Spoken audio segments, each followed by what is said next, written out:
Helen Keller, Courage in the Dark, Part 2. Chapter 3. In May 1888, Helen was ready for a new challenge. Shortly before her 8th birthday, she went to Boston with Annie. They went to Annie's old school, the Perkins Institution. There Helen learned to read Braille. Braille is a form of writing. It was invented in France by a blind man named Louis Braille. Patterns of raised dots stand for each letter of the alphabet. Using the Braille system, blind people can feel the letters with their fingertips. With this wonderful alphabet, Helen learned to read. Helen already loved words. Now she loved the stories that words that could tell. She read many books, and then, using a special Braille typewriter, she wrote some stories of her own. There was so much that Helen could learn at the Perkins Institution. Soon she and Annie began to spend winters in Boston and summers at home in Alabama. When Helen was 10 years old, she met another teacher in Boston. Her name was Sarah Fuller. Sarah wanted to teach Helen how to speak. Until then, Helen could speak only with her fingers. She could talk only to people who understood the special hand language that Annie had taught her. But Sarah wanted to teach Helen to speak with her mouth. First, Helen moved her hand over Sarah's face. She felt Sarah's lips and tongue when she spoke. Then Helen copied these movements. She tried to make sounds. Helen's first spoken sentence was, "It is warm."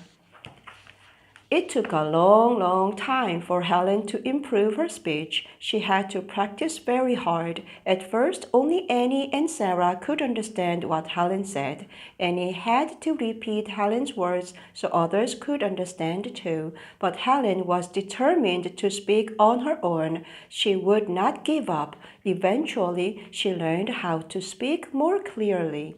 When Helen spoke, everyone listened.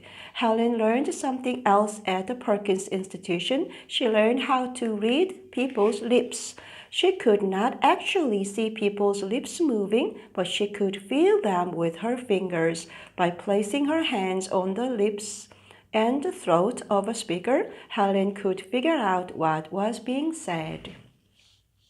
Everyone was amazed at what Helen had learned. She was one of the first blind and deaf people to speak aloud and understand spoken words. Chapter 4. When Helen was 14, she attended the Wright Humason School for the Deaf in New York City. The school helped her improve her speech and lip reading skills. Using the hand alphabet and Braille, Helen also learned German and French. But that wasn't enough for Helen. She had a new goal. Helen wanted to go to college. She wanted to study with students who could see and hear. 대학을 가고 싶어서 공부를 하겠대요. For 3 years, Helen worked very hard to prepare for the entrance exams. The tests were copied into Braille so that Helen could read them. She worried that she might not pass. Then one day, a letter with the good news arrived. Helen had been accepted to Radcliffe College. Whoa!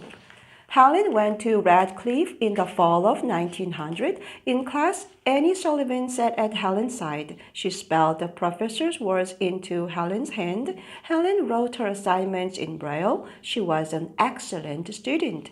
Helen majored in English and German at college. She graduated with honors.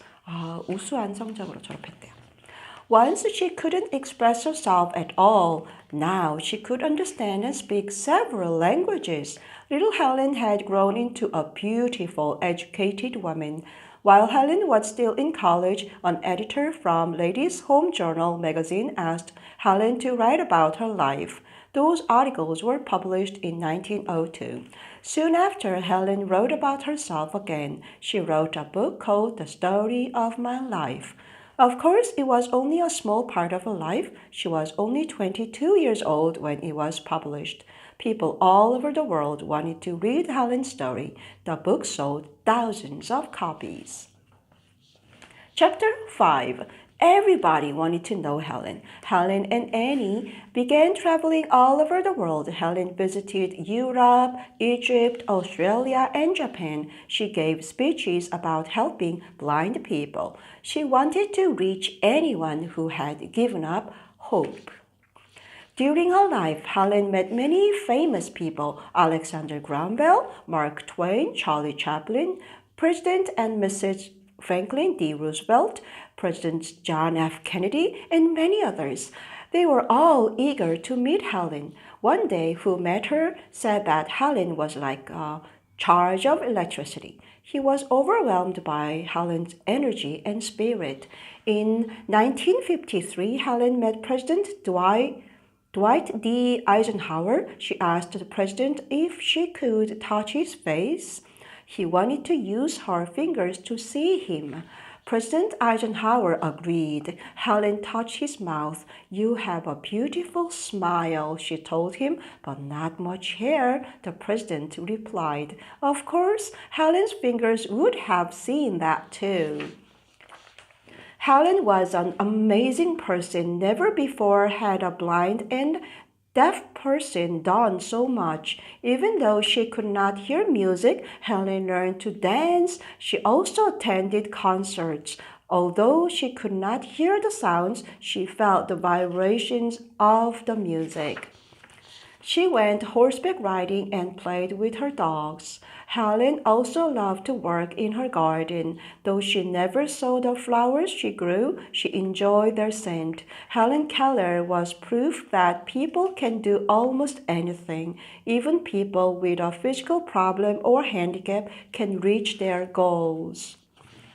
Helen Keller died on June 1st, 1968. It was just a few weeks before her 88th birthday. Helen's story has been retold over and over. She has been the subject of books, plays, films, and television programs. The United States Postal Service has dedicated a stamp to her, and an organization with her name works to